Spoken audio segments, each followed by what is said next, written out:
Are we ready? Okay, we're recording. Welcome, everybody, to the June edition of the Tucson Macintosh User Group. It is the Father's Day edition, the Summer Solstice edition, the Juneteenth edition. And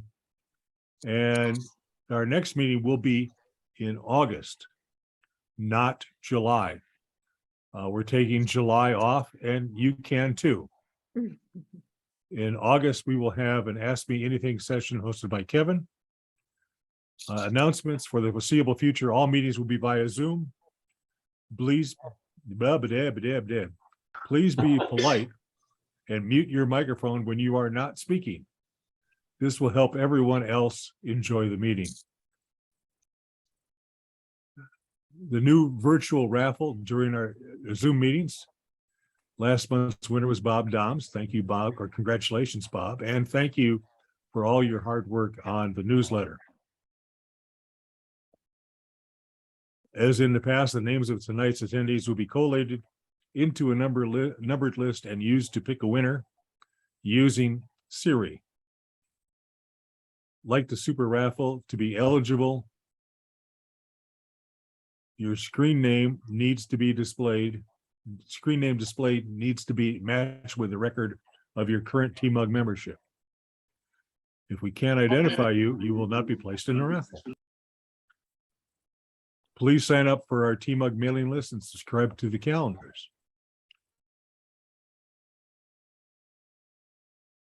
TMUG Special Interest Group News. We're planning on holding a SIG meeting on the topic of archiving family photos. Although a date has not yet been set, stand by for news. Do you have a topic suggestion for a special interest group meeting? We're defining that as a meeting that maybe too narrow for a general meeting, but will have some of the membership interested. If we can find someone who can speak to that topic, we can schedule a meeting for a special interest group. The July meeting has been canceled due to MacStock taking place on July 23rd and 24th. I bet there'll be a MacStock update at the August meeting. I have a tale of woe and intrigue this month, and it surrounds credit card fraud. The other day at about nearly 9 o'clock, I get a notification on my phone that said, when you have an Apple credit card, you get a notification for every charge you make. And it's like, oh, okay, yeah, I remember that. I went to Safeway and I did this and I did that. And here was one that said at 6:30 that night, while I was home watching TV, that my credit card was used to purchase something online, and I'll get 1% back. And I looked at it. I've never heard of these people. Can't think of the name right now, but it doesn't really matter. I did call to dispute that. Apple handled it well. Apple and is it JP Morgan? Goldman Sachs. Goldman Sachs, they handled it well. And they said, okay, we're crediting your account for that amount of money. And if it does come through, then we'll start a dispute on it. If it never comes through to us, don't worry about it. And at the same time, I also changed my credit card number. Now, if this had been some other credit card, I wouldn't know about it until the statement came. But with Apple Card, I see the charges as they happen. So I think I'm pretty much of a convert, and I'm going to use the Apple Card. I use the Apple Card whenever I can use my watch or my phone to charge something. Are there any other announcements? Is there something I forgot?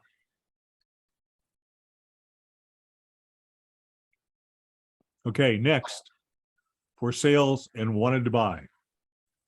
I have a Wacom tablet, free to a good home. It works well, but the drivers require Mountain Lion or earlier. That was some of the part of the topic we had. That's part of the topic we had during the Ask Me Anything about manufacturers, printers, scanners, tablets. Oh, well, we're not going to make new drivers. We'll just sell you a new piece of hardware. If you are using Mountain Lion or earlier and would like a nice Wacom tablet, the middle-sized one, let me know, and we'll work out a place where we can meet to get it over to you.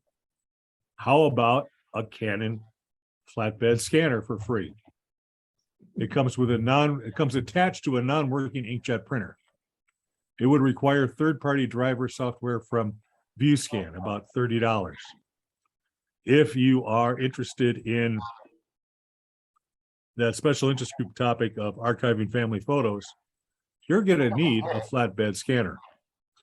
And here you can have one for free and make it work for only 30 bucks. If either of these things are interesting to you, please send me an email and we'll work out a time to get the stuff to you. If I don't hear from anybody in the next couple of weeks, they're going to Keeper of the Grumper. Are there any other for sales or wanted to buys? Okay, then now we're going to go into Ridge's portion, the tech update and security update for the month. If you're ready, Kurt, Ridge, take it away. Okay, I'll start the screen sharing right now.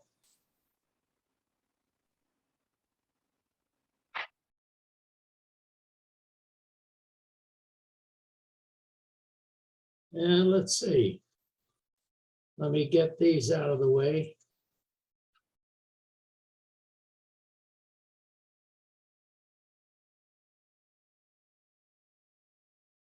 Okay, how's that look?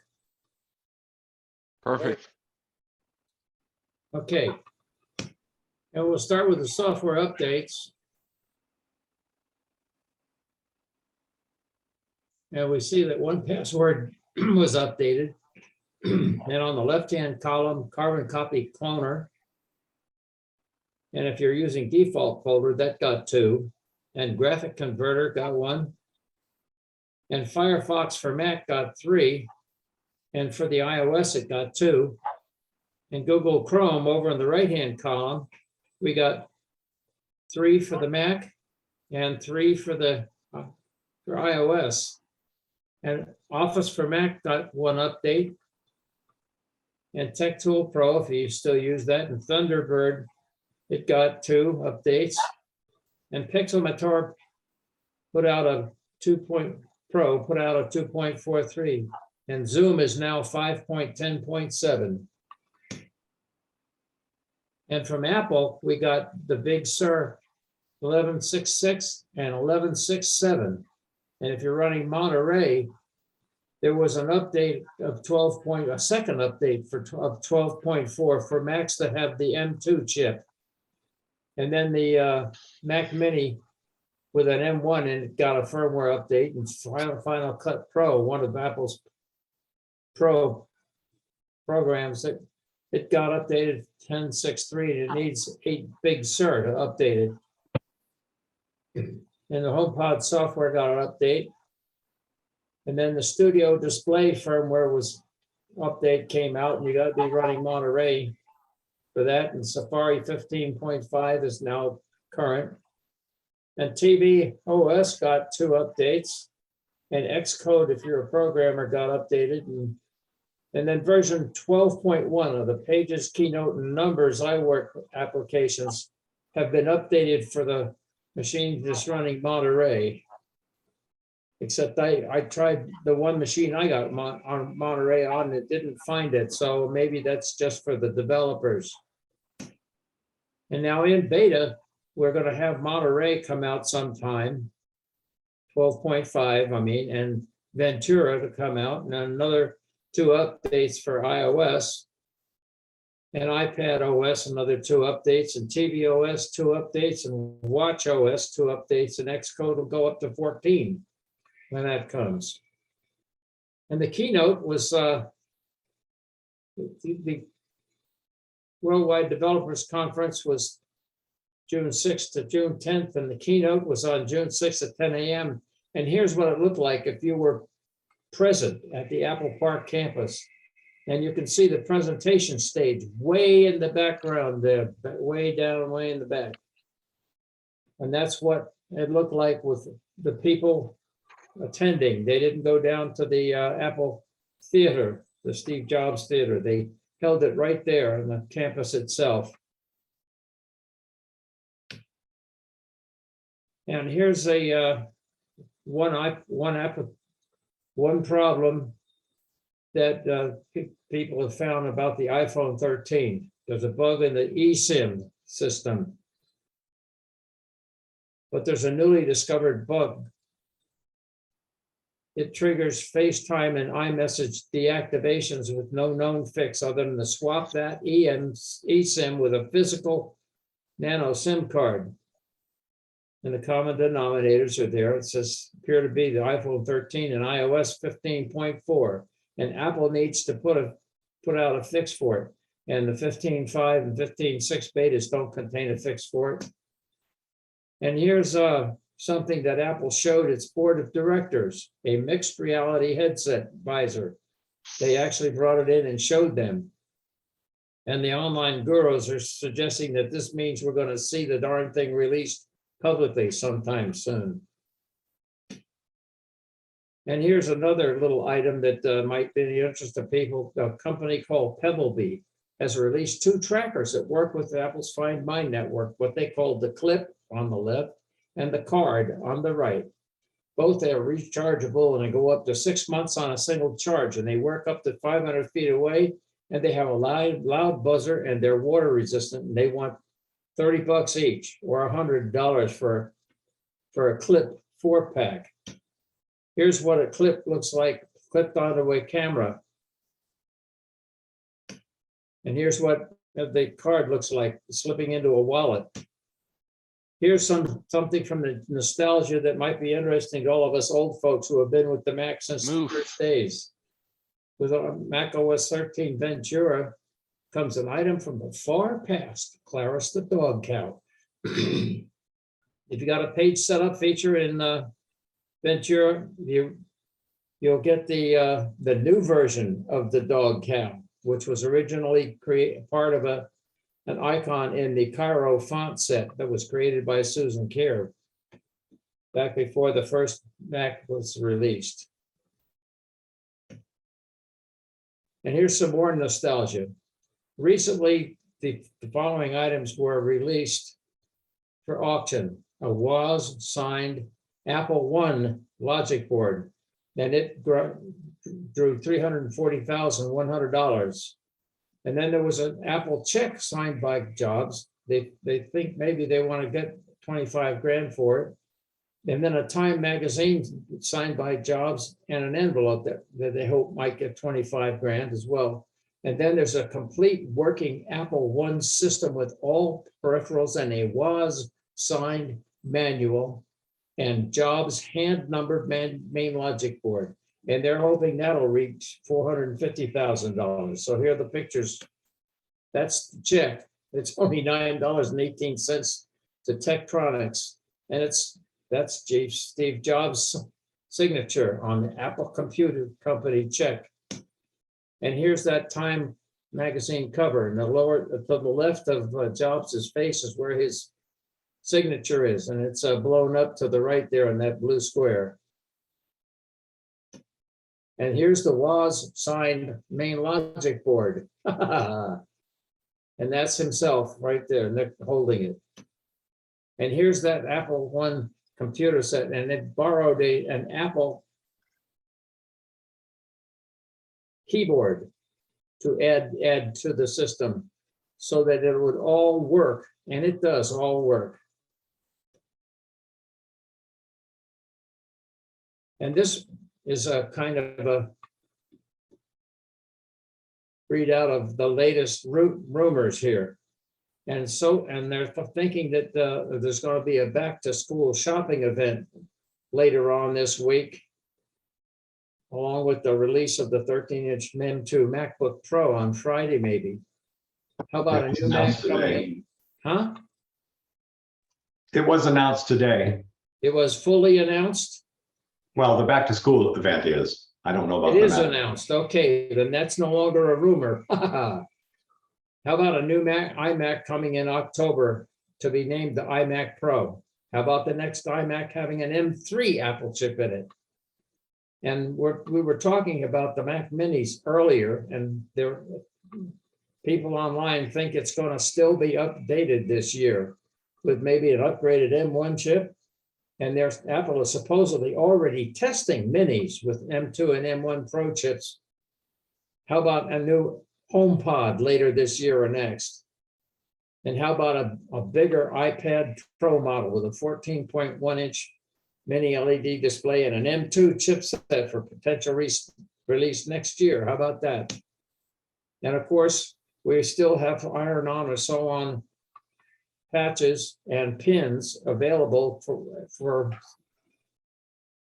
you can get them at our next in-person meeting. We will have them there available for you.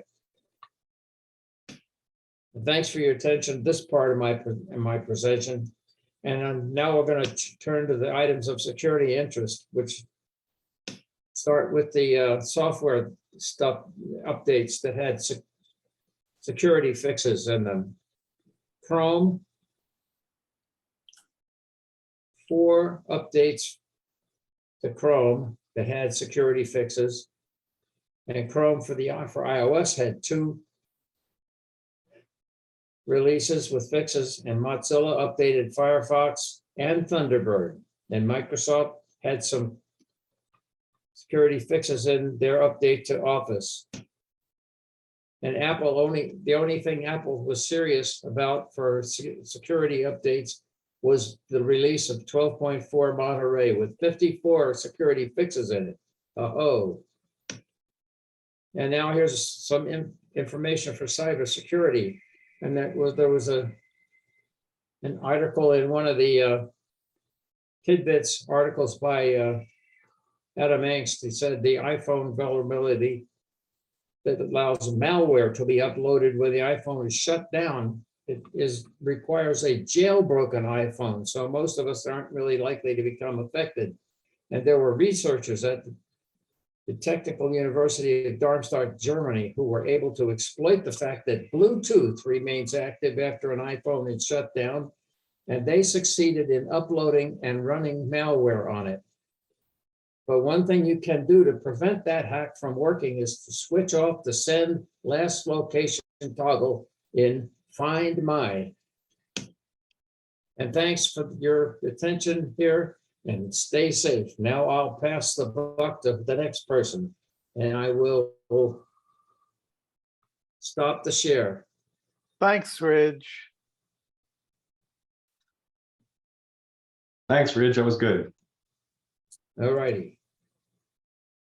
And I noticed that in the chat, the survey form is there now. At least the lead to it, feedback form.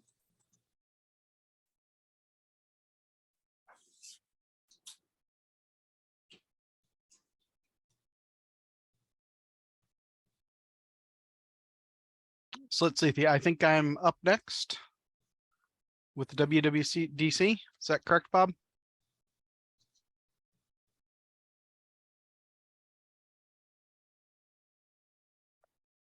I was on a phone call, Tony. Yep, you're up, Tony. Please Okay. take it away. Okay, so I'm going to go through the announcements that Apple made at the keynote. There has been more information that came out since the keynote about a lot of these items. I did not go into a lot of detail. There's a huge number of announcements they made. The presentation was over, I think it was about an hour and 45 minutes. So it was a very long presentation.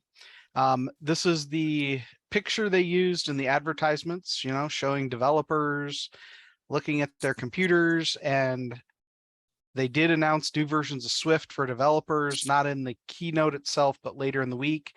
And then they're, you know, advertising for code one, code all. Everyone can code now. So here's the summarized list of everything they announced. So as expected, new iOS, new watchOS, new macOS, new iPadOS.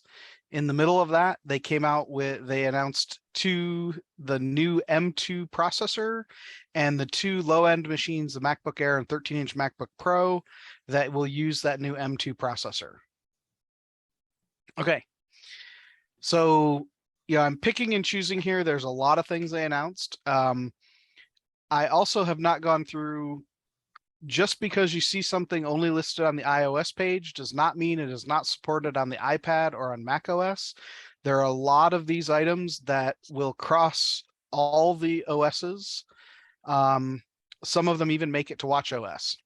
So lock screen customizations, you'll be able to change, you know, the picture like you can now, but font, color, you can put widgets on there, live weather, pretty much anything you want to put on that screen you'll be able to put on to the lock screen to have quick access to information.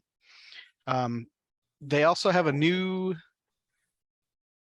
API for developers for live activities.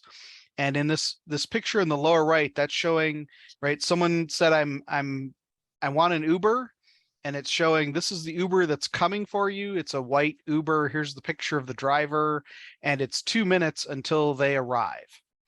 And so this stays on the lock screen. You don't have to unlock it. That would show up as soon as the screen comes on. You'll be able to see when your Uber's coming in.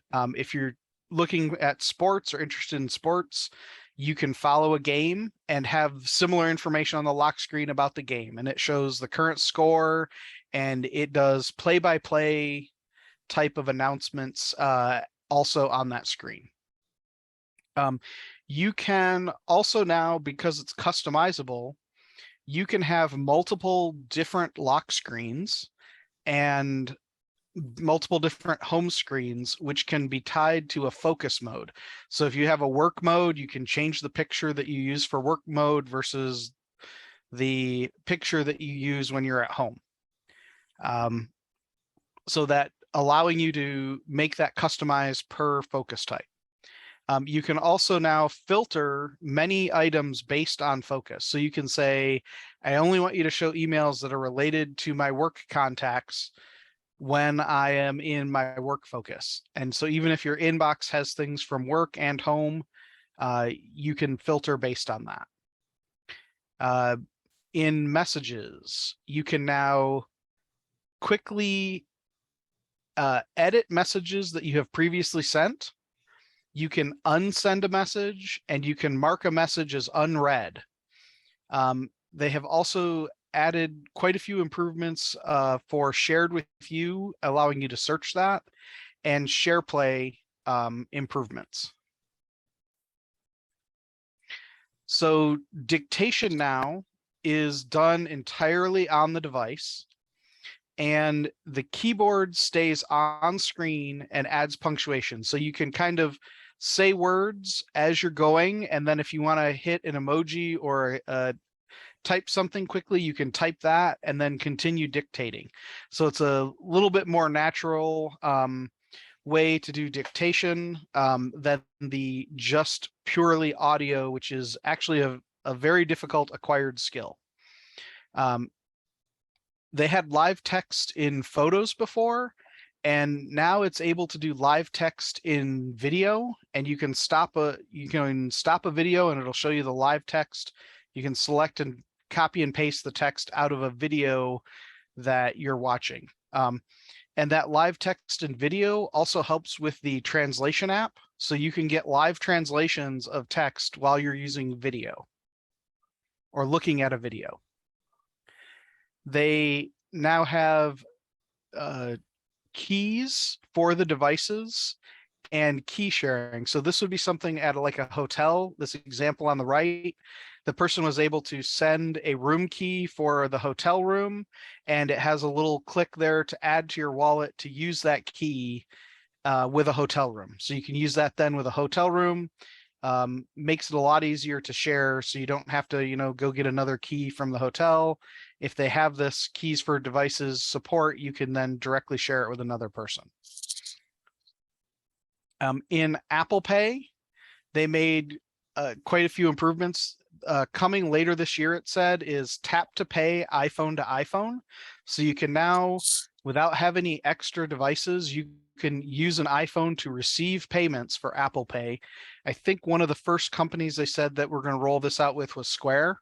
So you still have to have an app that knows how to do that, but it's getting much closer to, you don't need a special dongle or device to do an NFC payment, right? And you can accept any credit cards with that.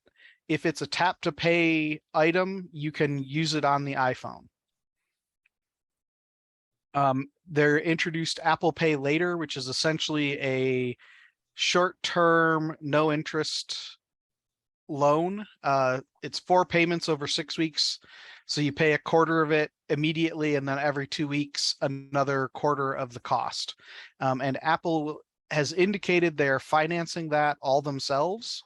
And so it is not, they don't have to give any information to a third party to approve you for those pay later payments. They've improved the Apple Pay order tracking, and they've allowed people to send the shipping information back to you through Apple Pay, and so you can track it with Apple Pay. That's similar to what the Shop app does with other payment methods. Okay, quite a few improvements in maps. You can now have up to 15 stops in your route. So you can say, I want to go to this place, then this place, then this place, and I need to stop at this store. And so it will help with doing that, and you can plan that in advance. And they did say you can plan your trip on the computer and send it to your phone or your iPad for use in the car.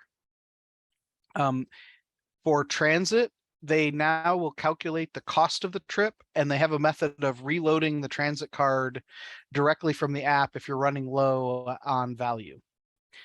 They also, here on the right, it's showing, I think this is Los Angeles. This is showing what they call the city experience, and they're rolling this out to more and more cities. It is not yet to Phoenix, I do not believe. I think LA is the closest city that has this, but it shows specific things about that building. You can see that's the Capitol Records building, which is a very iconic building in LA. And it does a much better rendering job than just a block of a building, and it shows you pictures of the building. In the Apple News subscription, there's now a My Sports. So you can pick the teams that you follow, and it'll keep you up to date on the sports that you follow and the teams that you're interested in, or the leagues that you're interested in. More improvements. Now, this is more in the setup side. So under family sharing, they are making it easier to set up. And so they have an easy device setup. And so here they're showing setting it up for a 7-year-old. It sets the app to book limits, TV shows, and movie ratings. You can set time away from the screen, right?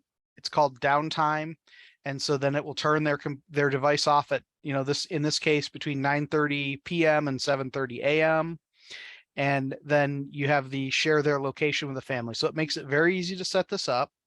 And then when the child gets older, it will send you reminders to update the settings. So right on their 8th or 9th birthday, every year it'll give you a little bit of an update. Hey, do you want to review these settings? Are these still accurate? So that you don't, set it up for a 7-year-old and then realize they're 14 now, and, they probably could use apps that are not just 7+.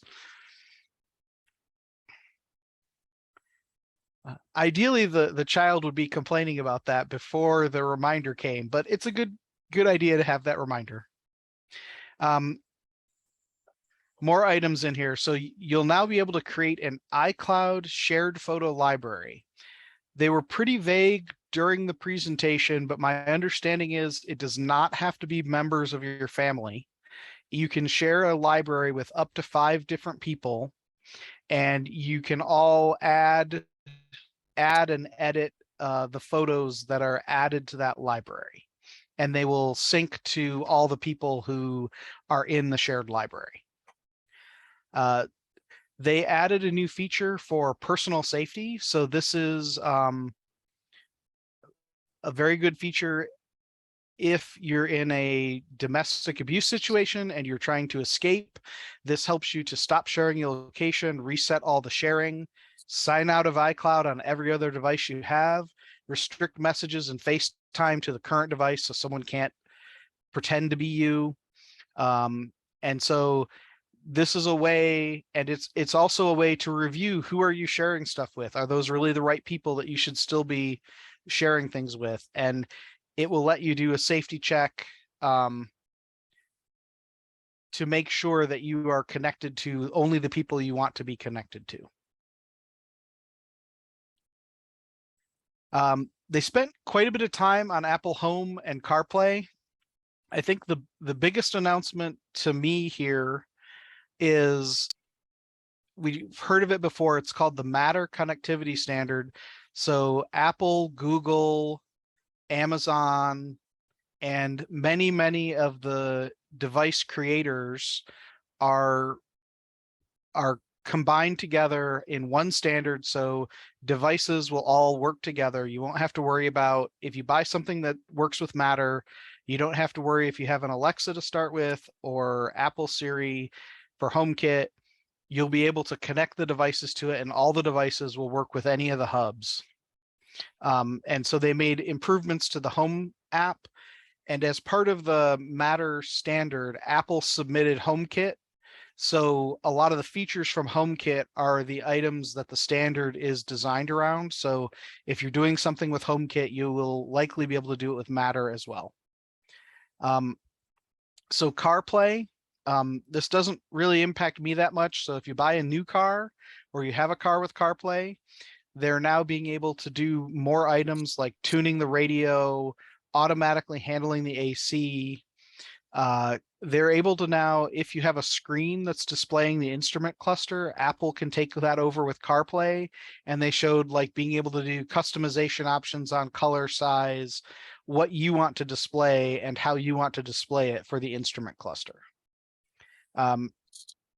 They've now added spatial audio using the True Depth camera, and they talked a little bit about having a rapid security update that does not require a restart of your phone. So if there's a small update, it's not in the core of the kernel, it's in one of the peripheral apps, they'll be able to do a security update and relaunch that portion of the system. Okay, that was a lot of stuff for iOS and a lot of things for the HomeKit. So watchOS 9, they've announced 4 new faces. They have an astronomy face, a lunar calendar, and the lunar calendar supports Chinese, Islamic, and Hebrew lunar calendar and requirements. They introduced this one called Playtime, and this is one to the right. It's a cute little thing, and if you touch stuff on the screen, it moves around and jumps. I don't know that I'll ever use that, but it is definitely cute. And I have a picture of the Metropolitan typeface later. More Siri on the device, and banner notifications. Now for your text messages or other notifications, they have a banner method, and I have a picture of that on the, I think on the next page or 2 pages down. And then they also have podcast search and listen, which is now available to kids setting up a watch through an iPhone. So that was the stay connected portion. The second thing they had was the active portion. And this is now looking at all the health features. So metrics view, how are you doing on your running? It's calculating like your stride, height. They talked a lot about how difficult that is to calculate. There's multiple, you can see now this is a workout view. There's like 5 different views that are in there by default. You can target where you want your heart rate to be. The zones are customized for your health level, but you can then target a heart rate zone and you can create a custom workout to get there. It will tell you if you're going too hard or too slow. Like if your heart rate isn't in the target, it will warn you. And for anyone, I don't know how many people in the group do this, but if you're a triathlete, they now have an option for a multi-sport workout, and it automatically detects when you're switching from swimming to biking to running. So you'll now also be able to have the fitness app on the iPhones. So here's an example of, in the middle of the Watch OS, they announced a feature for iOS 16. So you'll be able to have the Move Ring, which is really the only one that it has enough data for, on the iPhone. Even if you do not have an Apple Watch, you'll be able to keep track of a Move Ring. The next piece they talked about, and they talked a lot about the sleep stages and the sleep app. And so they're now going to show the different phases of sleep. If you were awake, if you were in REM, core, or deep sleep, and where you are and how they work. Atrial fibrillation history, and it will keep track of when and how often. Now, instead of just giving you a warning, if you've been diagnosed with atrial fibrillation, it will keep a history for you. And you can use that and share a PDF with your doctor of when were you in AFib, and it will keep track of it with other information like your heart rate, and where you were in sleeping, or what you were doing, what type of activity you were doing when the atrial fibrillation occurred, maybe helping your doctor figure out, or you figure out, why it's happening, or if there's a way to reduce the number of times you have atrial fibrillation.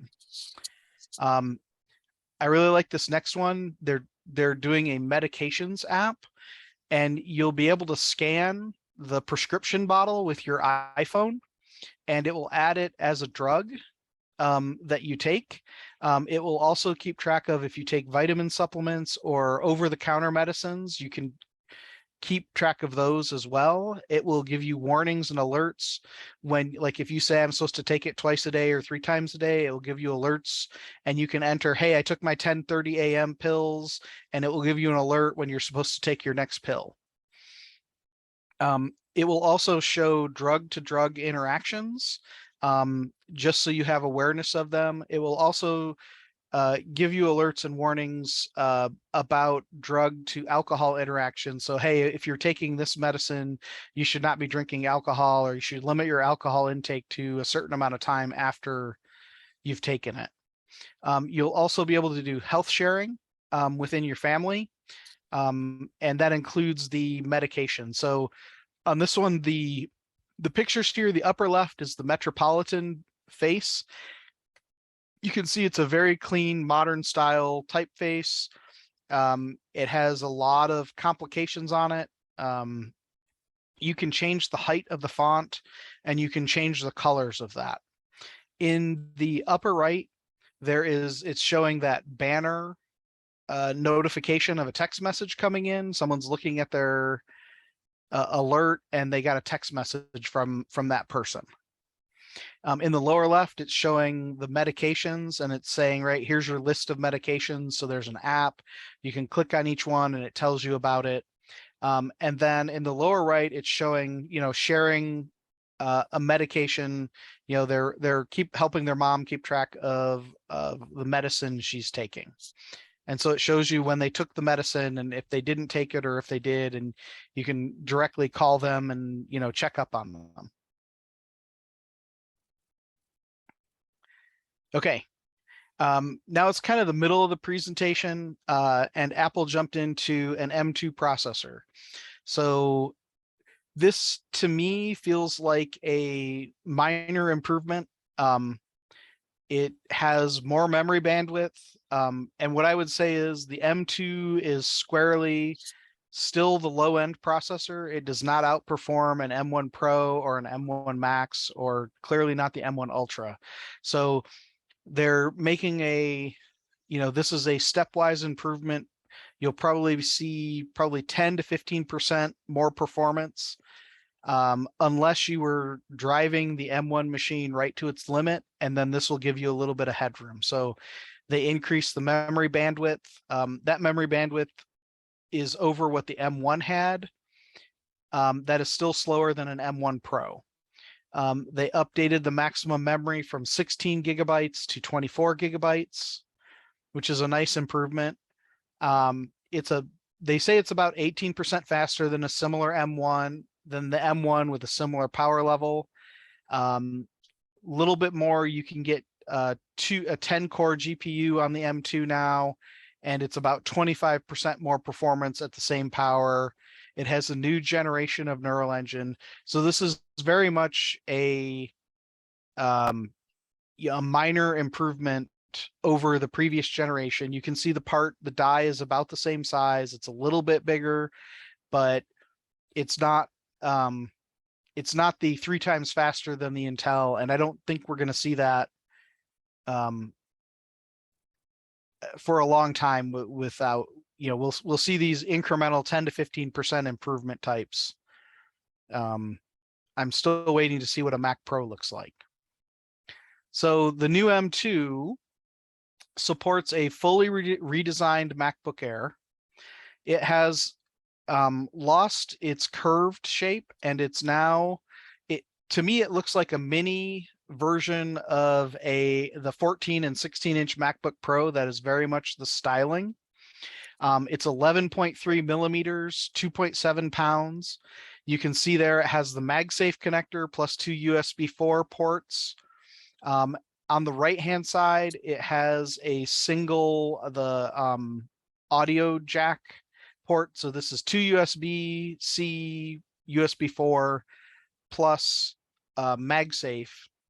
And it has a liquid retina display. It has a notch. They improved the camera, the 1080p camera.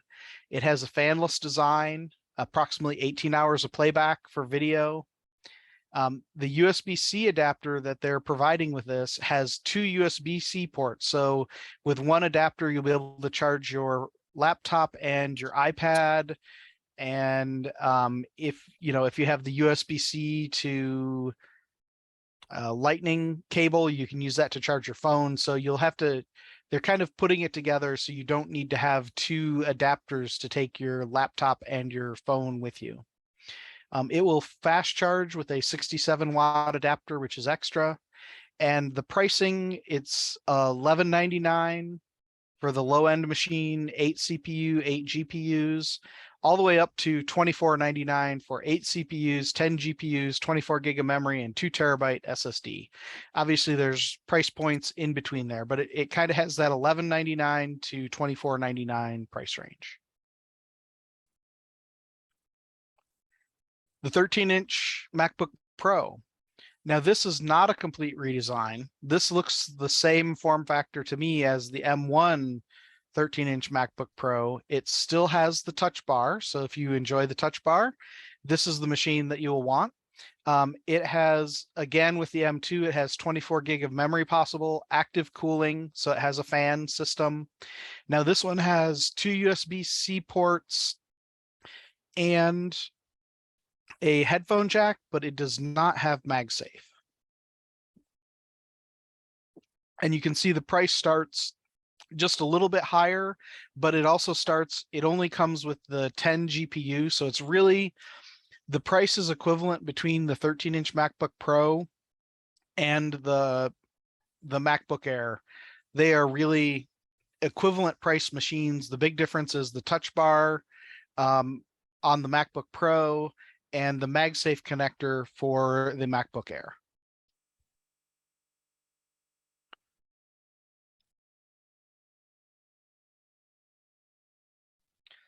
Sorry, talking a lot.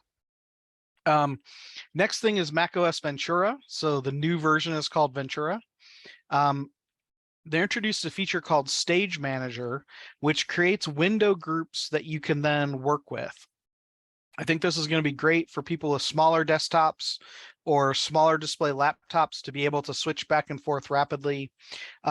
You'll notice that in the picture, you can have different applications grouped together. So it's not all of one app group together. You can create a group of a set of windows and use those, and then it'll bring those back to the center and work on them, and you can flip back and forth. If you have one app with multiple open windows, it will collapse all of those into kind of one workspace. You can kind of click through and decide which of those windows you want to work on. I think this is an interesting feature, and later you'll see that it is also available for M1 based iPads. Spotlight, they've done a drastic update, and it's going to be also on iOS and iPadOS. Searching within images, you can do items like start a timer, and it is putting a larger window with more context around the Spotlight searches. Remember in messages, we had an undo. So what they've also done is they've included now in mail an undo send and a scheduling of send. They also have now follow-up suggestions and remind me at another time about this email. And they have drastically improved the search within mail. Okay, Safari, they're going to create shared tab groups. Again, you can share them outside of your family. It's just you share with a group of 5 people. You'll be able to edit the tabs together, look at them. You can see when other people are looking at one of the tabs that you have. And they demoed that with FaceTime, kind of having a FaceTime call and then bringing up a shared tab group. Another feature of Safari is from the FIDO Alliance, which is their goal was to eliminate passwords. Their initial attempts at that required you to have a hardware device. There's a new system that they've created called Passkeys. That's kind of the advertising name for it, but it allows you to sync across Apple devices. And if you have a device that isn't an Apple device, it can show a QR code for you to scan with your phone to allow you to log in. And this works with a cryptographic method. So you have a private key for each site, and you give the site the public key, and the site sends you a challenge. You sign it with your private key and the site can verify, but the site never has your private key. So there's no information for the site to lose. All they can do is verify that the person who has the private key is the person who's logging in.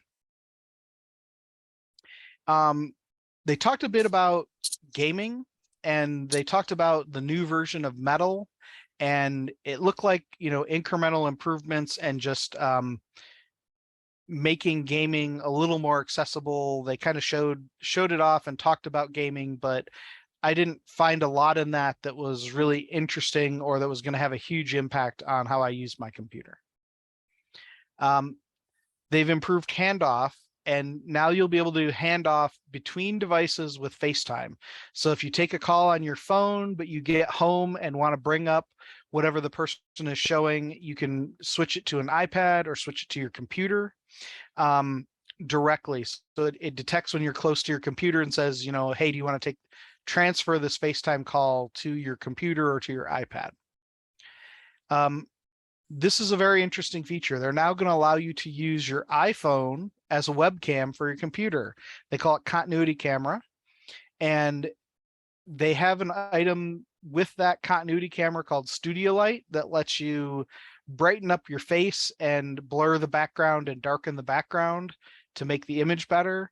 And then using the wide angle view, you can see over here, this is the person's desktop. So they're sharing their desktop so you can see what's on their desk in front of it, and it's actually using the iPhone wide angle camera to do that. And they showed off a couple. They said, I think Belkin and another company were coming up with MagSafe mounts that would allow you to mount your phone to the top of a monitor to be able to use Studio Light and Desk View. Okay, on to the iPad. So one thing, like I said a little earlier, many of the features that were already announced are going to also be available on iPadOS.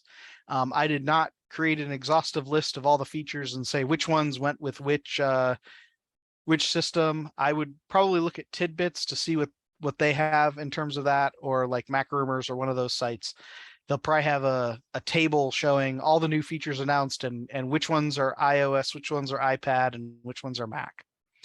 They're now going to have weather available on the iPad after only how many years? You're going to be able to do now collaboration from a share sheet.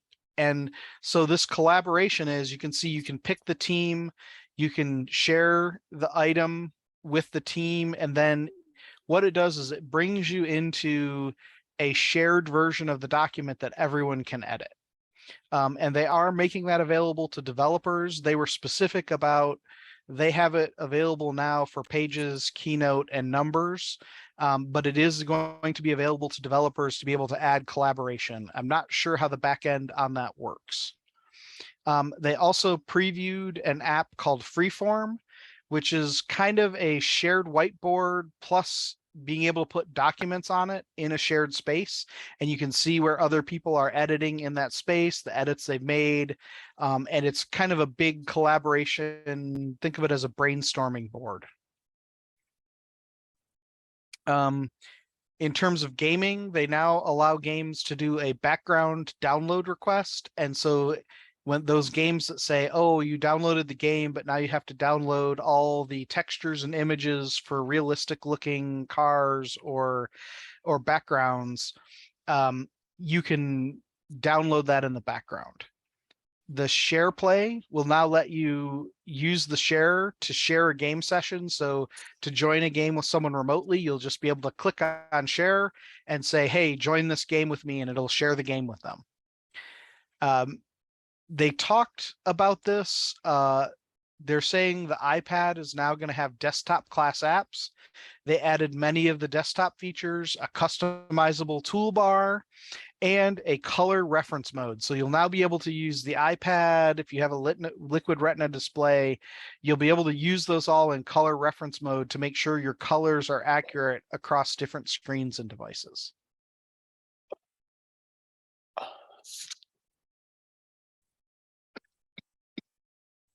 Okay.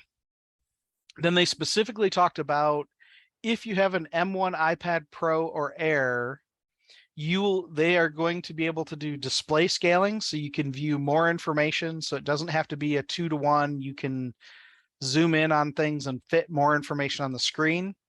They're now supporting virtual memory on the M1 iPads and Stage Manager. And so they have said that the performance of Stage Manager, and it also supports an external display with Stage Manager with the iPad. So it's making the iPad closer and closer to a productivity machine and adding more features for iPad OS to support making it your only work machine.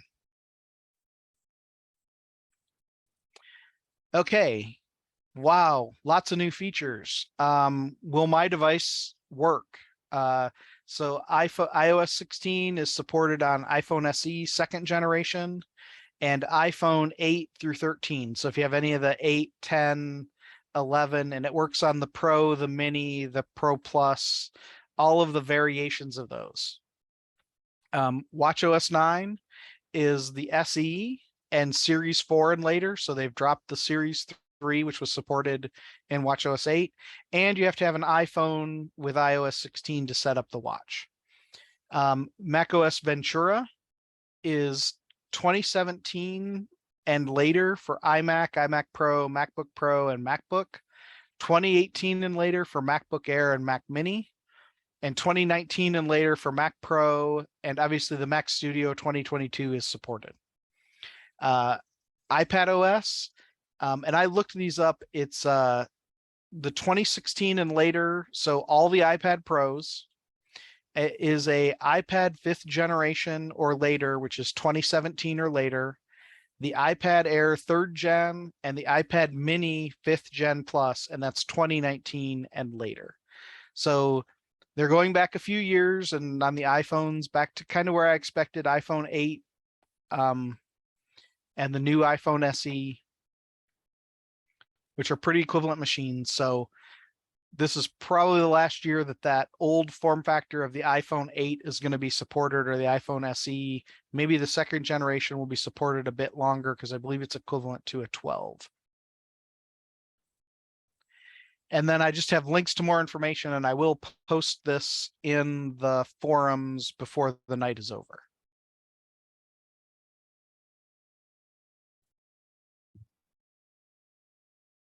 Are there any questions for Tony? That was great, Tony. Yeah, Thanks, that's the best Tony. review I've seen. Wow. I think we all liked it. And so Tony's going to put some of his notes into show notes, so you can follow up with that. Bob Doms has sent up a feedback form and has put the link to that feedback form in the chat window. And I just repeated it, so it's up there a couple times. Please consider using this form to help TMUG improve our meetings. And if there are no questions, then we're going to move over to our special guest, who's going to show us a demonstration of the iPad app called Procreate. Melissa and Lucian, take it away. Thanks, Bob. I was here recently to do a presentation on how to make a ringtone with GarageBand on iOS. So I'm really into the creative apps and the creative side of, and as the iPad is being heavily marketed as a creative machine, one of the top selling apps for graphic design is Procreate. And I decided I wanted to do a small presentation on just how to get started and, you know, the basics, the introduction to how to use Procreate. So we're getting that screen share. So we have two devices going here. We're going to see which one will let us share the screen. So I just tried to share the screen here, but like we practiced before, Roger, it's not letting me choose my iPad, even though I have it plugged in. And I practiced this before. So I think there's something with the sharing settings. It's not allowed. I guess I have to be the host or something. So we're going to try to share it from the iPad. Share the screen. So share content. And it's not coming up as an option. So it's not whiteboard. That's a different thing. That's not. Something else. Okay, so it's not going to be that. So we'll stop sharing. So then we'll switch to plan B and go ahead and switch back to Procreate. I'm going to Okay. change cameras here. Bear with us for a sec. Okay, so I'm going to switch it to the overhead camera. Ready? Mhm. I have glasses though, right? So it's upside down. Okay. Can everybody see that okay? It's at a interesting Yep. angle, but I hope I can make do. All right. Can everybody hear okay? Yeah. Anybody that can't? Okay. All right, so when you first open up Procreate, you're going to see you're going to see a bunch of your artwork like this. There's a lot to do here. You can view updates and logs, and you can start, you know, some things. This is when you tap the little Procreate icon up here, it'll show you the version. But to create a canvas, when you want to get started making a piece of art, there's a plus button up here. You can start by importing a photo or a file with these up here. And then you can also press the plus button to import canvas. And there's a bunch of different resolutions that you can choose from. You can choose from the screen size of your current device. You can choose from many presets like an A4 size of paper or 11 by 8 by 5 paper, or, you know, a 4K screen or something. The easiest to do is the screen size. You can get the full effect. So it's going to open up a brand new document. They have their own file type called a .procreate. It's much like an Adobe Photoshop file or an Adobe Illustrator file, where it saves all the layers and stuff. I think it's important to mention that Procreate is a bitmap editor, not a vector editor. So while you can export SVGs, It's mostly for, drawing, and you'll be able to edit pixels individually instead of vectors. So we have a bunch of options around here. Probably what you want to know most about is brushes. This is how, when you open the little paintbrush icon up here, there's a bunch of different categories, and in each category, there's a bunch of different brushes. What I love so much about Procreate is because it's a major competitor to Adobe Photoshop and Adobe Illustrator, and being only $10 in the App Store, you can actually import Photoshop brushes into Procreate and use them in Procreate flawlessly.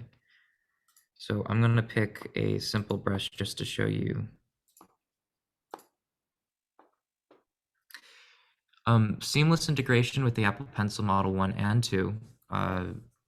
Even though Procreate isn't a first-party app, it certainly feels like it.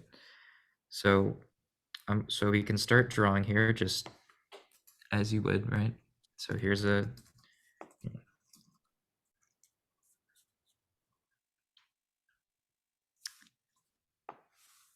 right? So you can make little doodles. Now let's say that you want to change the size of your brush. There's sliders over on your left-hand side, and you can change in accessibility settings which side it shows up as. But there's sliders over here that change the size of your pen size.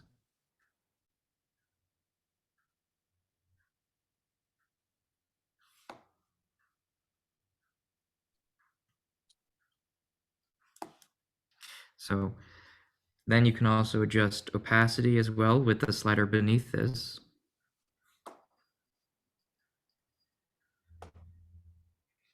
See how it shows up over. Now I've made a lot of this, so I want to start erasing things. There's an eraser icon up here that you can use, and it'll just start erasing. Actually, with the Apple Pencil, you can even tilt your pencil to your side and it'll automatically erase it, just like a real pencil would.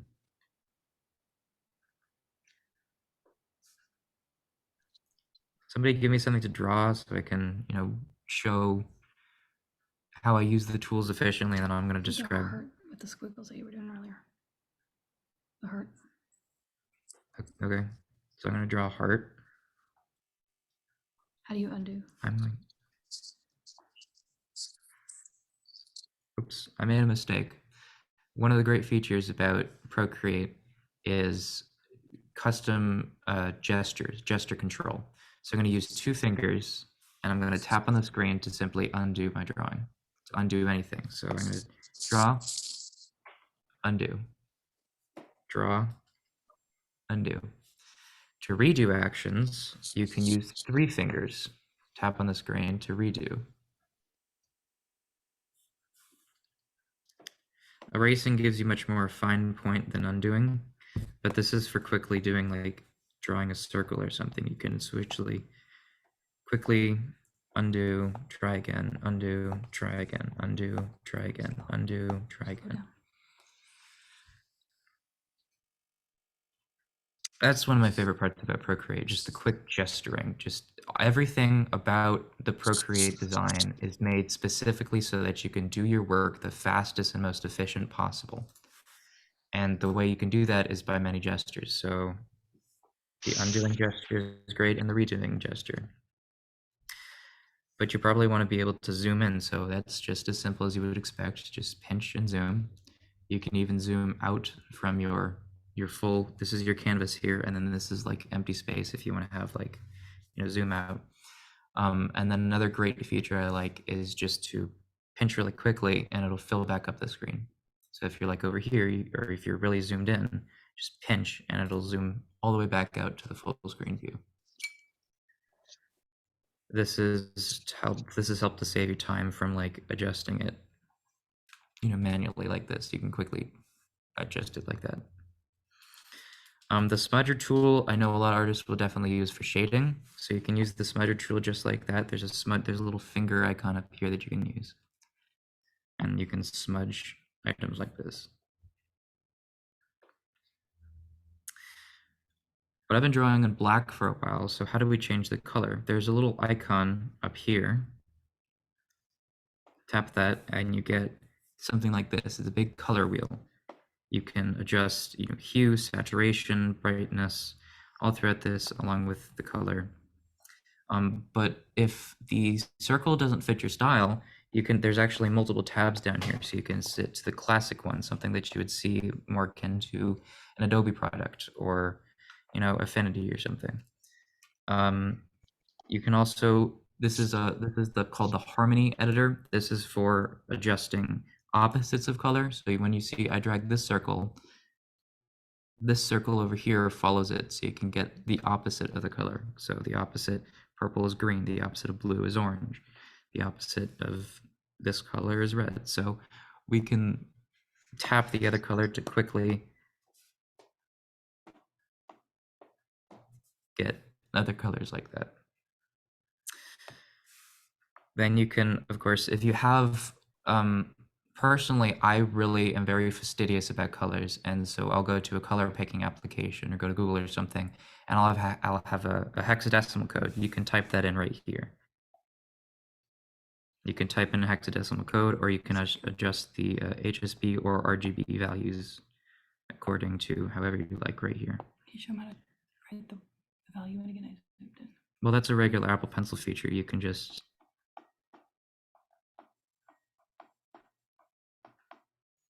See how he's writing it in there. That's not a Procreate feature. That's an Apple Pencil feature. Yeah, I know. I just think it's cool. Down here, you'll see a history palette. These are all the colors that you've chosen previously. You can quickly switch to them. And then you can also create, in this last page, patlets. These are colors that look really nice together, and you can make your own by tapping this up here. And another great feature of Procreate is you can import a picture, and it'll take all the colors of that picture and put it in a palette for you. So if you have like a really pretty flower that you really like the pictures of, it'll grab the values of those colors and put it in a palette for use. So I'm really just giving you the basics of Procreate. So another really good feature, but another basic, is the fact for shape creation. If you've ever used a vector program, you'll know if you want to create like a circle or a square or something. It's really easy to do that in Procreate. Watch. I'm going to draw a circle here. As you can see, if I zoom in here, it's very jagged. I'm not very good at drawing circles. So a great feature in Procreate is to draw a circle and then hold down. As you can see, it created a shape for me. Created a very smooth circle for me. This works on a lot of shapes like squares and rectangles, even triangles as well. It even works for, scribbles like this. When you're done making the scribble, you can also adjust a shape and adjust its nodes, just like a vector program. Then tap when you're done editing it. Up here are a bunch of buttons as well that allow you to change certain aspects of your canvas, such as adding a photo, a file, text. You can cut and copy certain aspects of it. You can copy the entire canvas or specific layers. This is canvas information for cropping and resetting the azimuth. You can use animation in Procreate actually as well. This is animation assist. There's a drawing guide. This is great for creating an isometric view or a grid if you need to do like floor plans or something that requires, pristine accuracy alongst lines. You can flip the drawing. You can add information to the canvas as well. Change the color profile, change the layers, change the dimensions of it while you're doing it. The share, there's a bunch of different file types from Procreate. You can make it a Photoshop file, PDF, JPEG, PNG, or TIFF. You can also export just the layers individually. This is great for, let's say you're drawing something out and you want to actually see the process of it. It automatically creates a time lapse. So we're going to The preferences, you can change it from light mode to dark mode or whatever you like. You can change where this to this side. You can change a lot. And then if you ever need more help with the program, like the handbook or documentation, you can also go up to Procreate Handbook and learn to Procreate. Procreate Handbook is a website, and it's basically all the documentation if you like reading. If you don't like reading, the Learn to Procreate is a bunch of YouTube videos all on a playlist, easy for your access. This isn't really basic, but I just want to throw it in there because this is pretty important. There's a lot of different options. Most of these are for photo editing, but a lot of them can be great for vector as well. So you can do, like the classic liquefy action.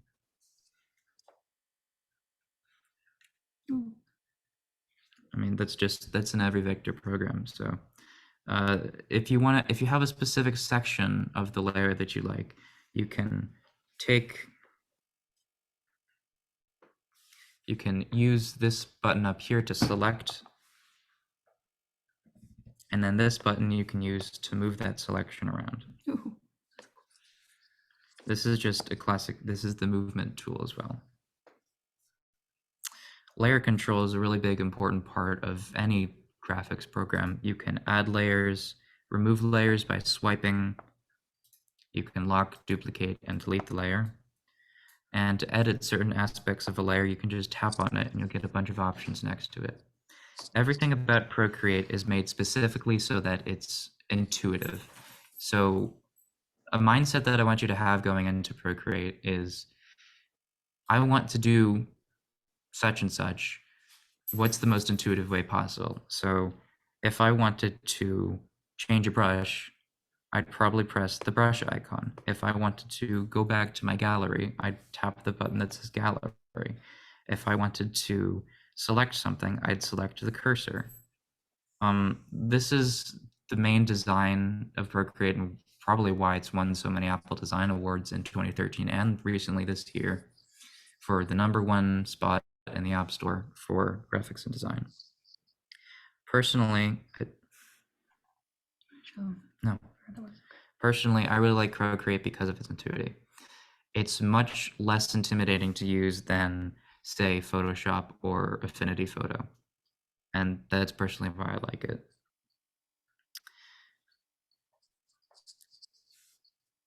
Other aspects that you can do is to categorize you can see that I have like little folders here. Like this is my doodles folder. These are all my doodles. These are like finished artwork pieces that I've produced. You can create a stack by going to selecting one or more and pressing stack, and it creates a little stack for you. This is great for creating folders, or if you want to have like your own like sketchbook. I remember there was a program that was recently discontinued called like 8 or something. Oh yeah, it was like 35 pencils. Yeah, it was like they had their own stylus and everything. Yeah. But that had a really cool concept of having individual sketchbooks, and I really liked that. But there's something sort of similar here, and in my opinion, much more efficient. So now is the time for me to go over anything anybody missed or wanted to see happen. Do you have any? I have a question, Lucian. Yeah. Can you do something like import a picture of your little brother and draw a mustache on him, and then turn the mustache off and then turn the mustache back on? Layers, yeah. Do something like that. Sorry for the camera work here, guys. So I'm going to insert a photo. We actually have an album with all of us. So I'm going to go to. I was going to say a picture of your mother, but I thought better of it. Better. Oh, there you use go. Right there. That one right there. Bob likes that Here's a one. picture of my brother. Poor Keegan. So now I have a picture of my brother. I'm going to go into layers. I'm going to add one, and then let's look for a brush that's kind of hairy. You had to ask, didn't you, Bob? Chris Wesselman, please mute your mic. Thank you. Bring it closer. Closer? Okay. There we go. And then with the And layer, now I can you turn it off and it turn, yeah, okay. I There think you go. that answers the question that Gretchen and I were going over earlier today. Gee, could this do this type of thing? It doesn't Right. involve pictures and mustaches, but this looked like it was fun. Yeah. I think you can do a lot with layers. Any You other can- questions for Lucian on Procreate? anything I missed or you want to go over that you think would be a basic? Because I've been using this program for a while and I feel like I kind of know it like the back of my hand.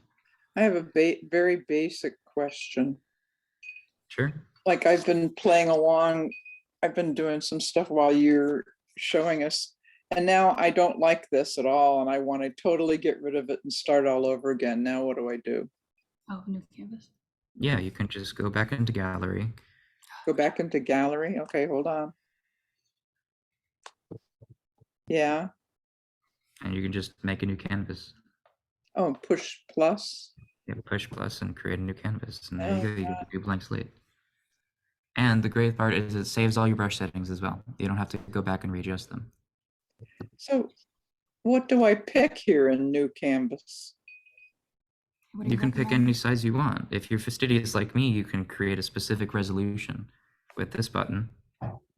Change the color profile, change canvas properties, stuff like that.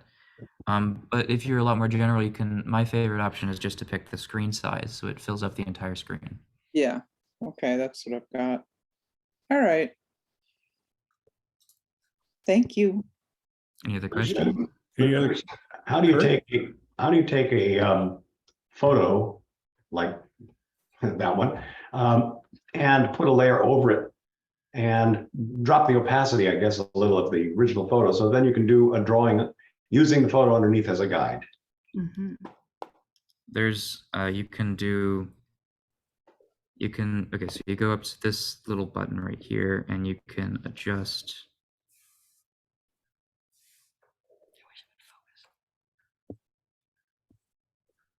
I think it was, you would think that would be pretty easy. I think it's under, You can probably select the whole layer, just duplicate the layer. that's what I did. I think I'm Keegan looks sorry, good with a sorry. mustache. Yeah, He would probably agree with you.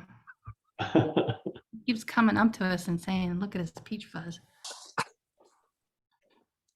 Okay, now it's focusing. I'm sorry, it's not focusing.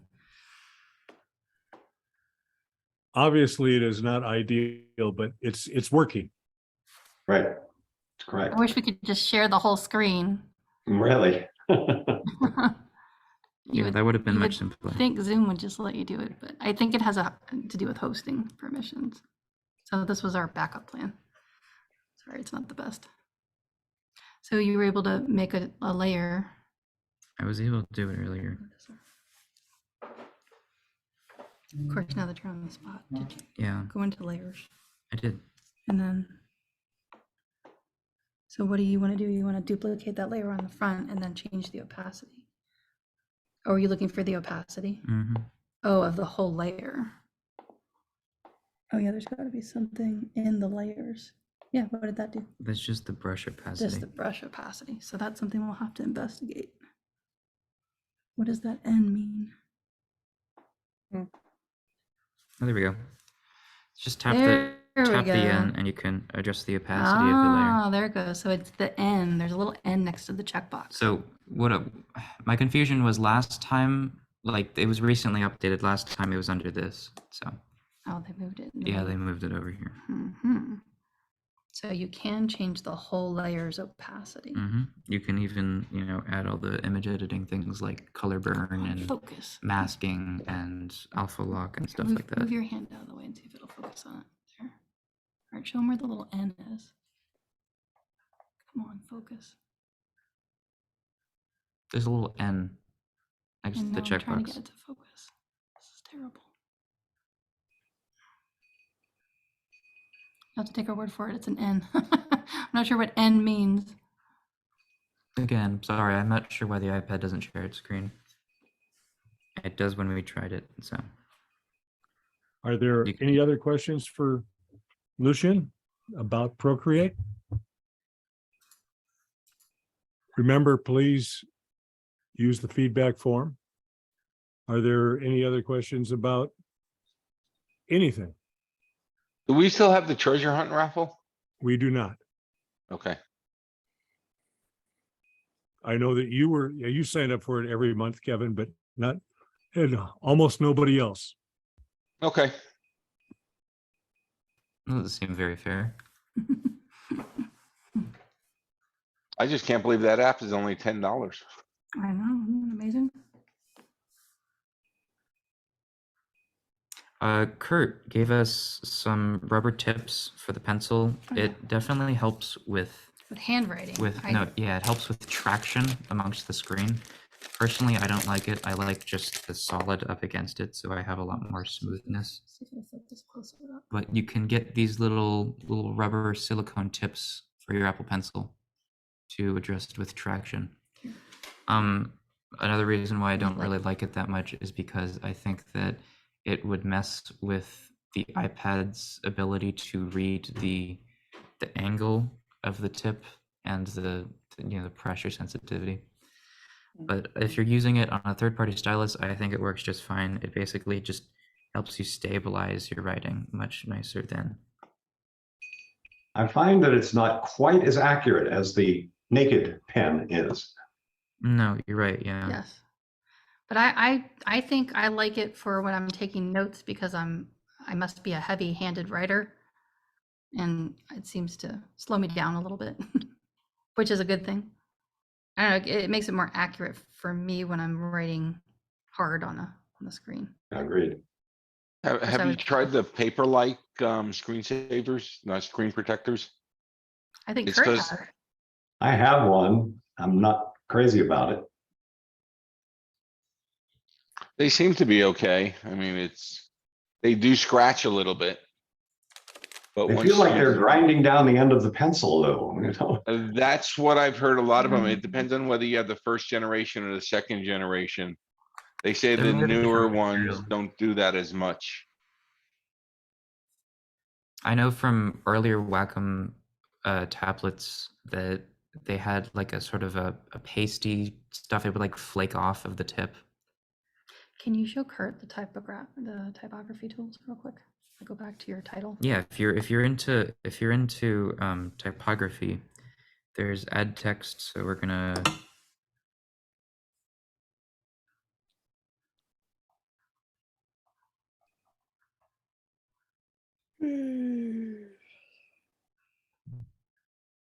There's a lot you can do. You can adjust, leading. You can adjust the kerning of it. You can adjust, Look at all that, Kurt. the font.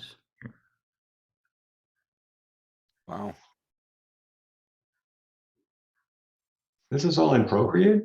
This is all This in is all in Procreate. Procreate. I've It's never 10 done any program type with that. programs. That's cool. He was practicing his demonstration and putting it up on the Apple TV, and I was like, "Whoa, whoa, whoa! Fix the kerning," and then he fixed the leading. I was like, "No, that's the leading. Fix the leading." And I was like, "Oh, I can't wait to show that to Kurt." So yeah, you can do text with it. So you can import pictures. So yeah, Gretchen, I think you'll be able to do what you want to do with layers by having one picture and then bringing that swatch into another layer Hmm. and then moving it around. The whole Yeah, point. I can see that now. And then just unchecking the layers. The whole point of Procreate is so that anybody can just pick it up and start and except for that. The whole point of Procreate is that anybody can just pick it up and start drawing. But the difference between advanced users and people that just got the app is that they know how to use, things. So if you have a graphics design degree or something, a lot of these words will already, make sense to you, like, color curves and balancing and, gamma, halftone, bloom, noise, stuff like that. So in many ways, this is what makes Procreate less intimidating than Adobe Photoshop or Adobe Illustrator. And that's why I like it so much. Because you can just explore and not have to know exactly what And the it's vernacular is. its users group is so intuitive. Like, look at all these options in the help. When you go to the help option on like one of your programs in your Mac or something, there's like 2 or 3 options. There's a handbook. You can even sell your art Learn. with the help of the Procreate app. Oh yeah, you can sell brushes. So there's kids on here that are probably making money by designing their own custom brushes. I'll show you how you can make a brush. You just tap plus and you can start making your own brush.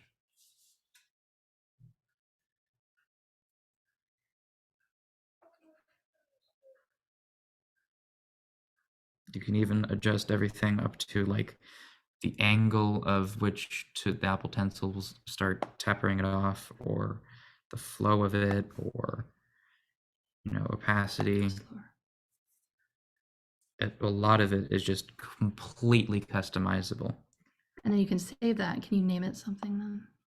So you can find it again. Does it go into like a brush? Yeah, it goes into a brush category here, and you can just Untitled.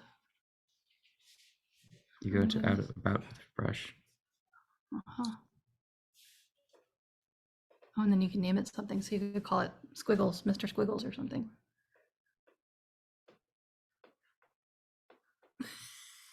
I don't know.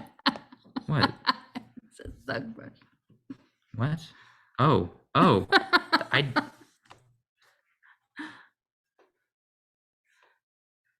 Just type it in. That's okay, Lucian. Hugs are nice. Key hug brush. There you go. Any more questions or anything, any requests so you can see specifically how to do it? Again, it's $10 on the App Store. So if you have that lying around on your iTunes credit, go ahead and buy it. I recommend it. There's a pocket version of it that I think it's like $8. But really it's more of an iPad app because of the big, paper-sized screen. And I did check and I didn't see a way to use it on the Mac. You know how on M1s you can go into the App Store and download an iPad app and use it on the Mac? Yeah, but why would you do Didn't see that? it in there. I don't know, just to see if you could do it. It would seem that this is too touch-based Yeah. I think it's to way too use on a intensive. Mac. Yeah, there's probably better tools for the job on a Mac. I just thought in case anybody was curious about that. Unless Apple starts making like Surface Pros or something, which is never going to really happen, I don't think that'd be a viable solution. Mhm. Yep. All right. Thank you so much, Lucian. It was very entertaining and informative, and we enjoyed it. Sorry about Please be sure to tip your wait staff and take the feedback form and fill it out.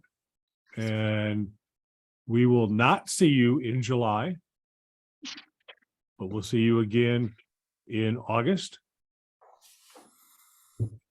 And have a good evening. Thanks, everybody, particularly Lucian. That was wonderful. Very good. Yeah, thank you, Lucian. Good night, everybody. Good night. Guys.